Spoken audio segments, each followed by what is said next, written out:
suyo. Tapos hanggang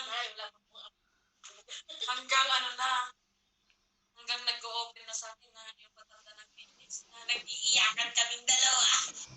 Kaming dalawa na mag-stress.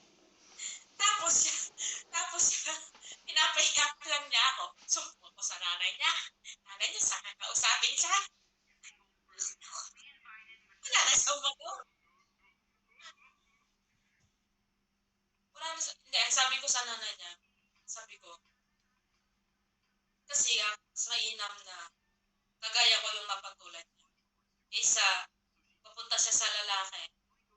Sabi ko, bubukti din naman yan kasi bagtang huli. Iiwanan. Yung nanay niya, parang tama sinasabi. Sabi ko, ako at least, kapag iniwanan ko siya, walang maiiwan. Diba? Paisip yung nanay. Kasi hindi naman lahat ng nag-aasawa ng apa, maayos ang buhay. Oo, hindi lahat na nakakapag-asawa maswerte.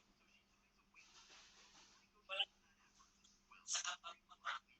Bakit ba siya attracted sa apa? Wala, loko-loko naman yung apam na nakachat daw niya dati.